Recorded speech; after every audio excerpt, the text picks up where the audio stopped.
Hello everyone. आज के इस टॉपिक में हम सीखेंगे SQL order by top and distinct.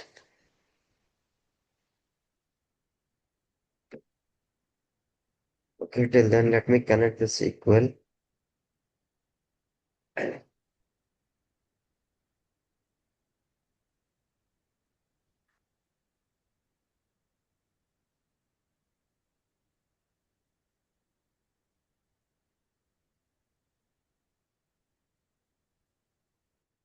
Okay, so let's start with the order by. So order by basically we use to sort the result set. Means जब हम table से data select करते हैं तब हम क्या करते हैं, डेटा को सॉर्ट करते हैं।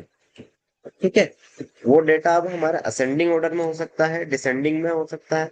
मीन्स बढ़ते क्रम में, घटते क्रम में, किसी भी क्रम में हो सकता है।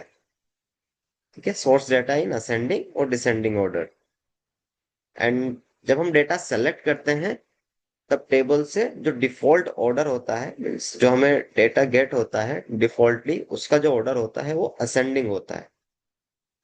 ठीक है, इसके लिए सिंटेक्स क्या होता है? इसके लिए सिंटेक्स होता है select column, means column one column two from table name, then we write order by. ठीक है, उसके बाद हम यहाँ पर कॉलम का नाम लिखते हैं जिस कॉलम से हमें असेंडिंग या डिसेंडिंग करना होता है। ठीक है, चलिए इसका एग्जांपल देखते हैं। Let's copy this query.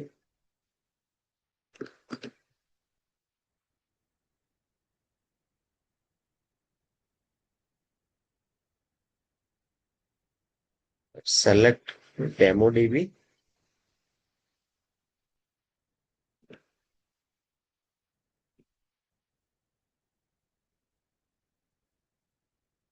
ठीक है, अभी हम देखेंगे। हमने लिखा select name and salary from employees. Employees हमारी टेबल है, नेम एंड सैलरी हमारे कॉलम से। हमने ऑर्डर बाई किया बाई सैलरी, मीन्स सैलरी से ऑर्डर बाई किया, और हमने लिखा descending, DESC।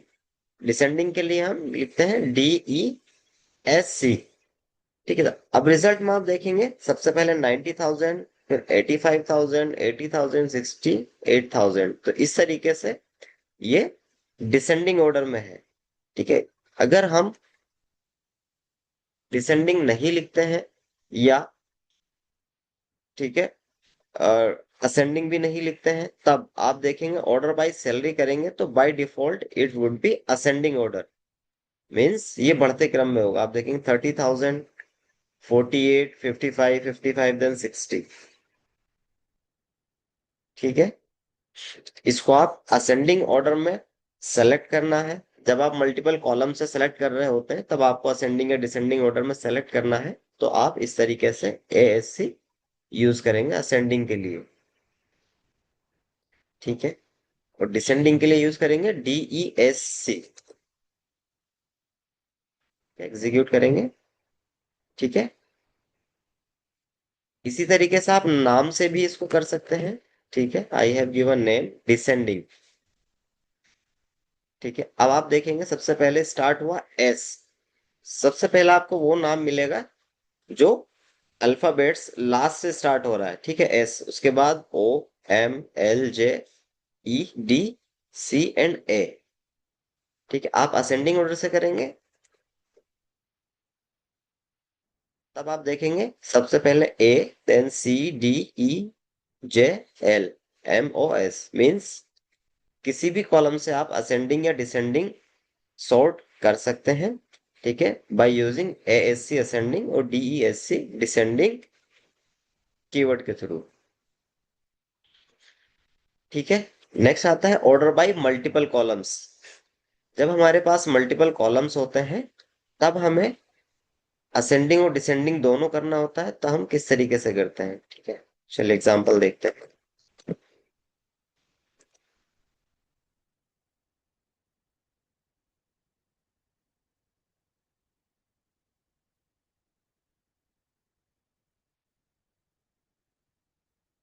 Let's use the different database.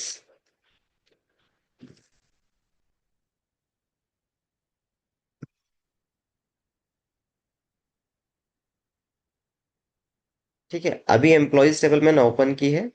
यहाँ पर आप देख सकते हैं मेरे पास फर्स्ट नेम है, लास्ट नेम है, डिपार्टमेंट है, मल्टीपल कॉलम्स है।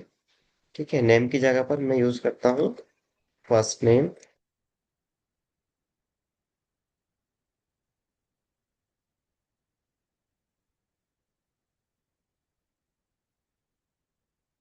एग्जीक्यूट करते हैं। ठीक है, अभी मैंने first name, department and salary select किया एम्प्लॉयज टेबल से। बट ऑर्डर बाई में मैंने क्या किया, डिपार्टमेंट को तो असेंडिंग ऑर्डर में सॉर्ट किया और सैलरी को डिसेंडिंग ऑर्डर में सॉर्ट किया। ठीक है, तो इससे क्या होगा कि सबसे पहले क्या होगा, हमारा जो डिपार्टमेंट कॉलम है उसके अकॉर्डिंग जो रिजल्ट है वो सॉर्ट होगा। जैसे कि डिपार्टमेंट सबसे पहले जो ऐसे स्टार्ट हो रहा है वो आया, उसके बाद में फाइनेंस, उसके बाद ये आप दो कॉलम्स देख सकते हैं, HR and HR, then IT, marketing and operations. Next हमने लिखा सैलरी डिसेंडिंग। अब इसका क्या मतलब है कि आप देख सकते हैं जो सिंगल है तो उसमें तो कोई असेंडिंग और डिसेंडिंग नहीं होगा। जस्ट आप सिंगल एनालिटिक्स की 60,000 सैलरी है तो 60,000 यहाँ पर आपको गेट हो गया। फिनेंस है, फिनेंस में सिंगल है तब यहाँ पर 55। बट HR में हमारे पास दो रिकॉर्ड है। अब सैलरी को हमने किया है डिसेंडिंग। ठीक है, मींस सैलरी पहले बढ़ते क्रम में होगी, उसके बाद जैसे नीचे नीचे घटते क्रम में जाएगी।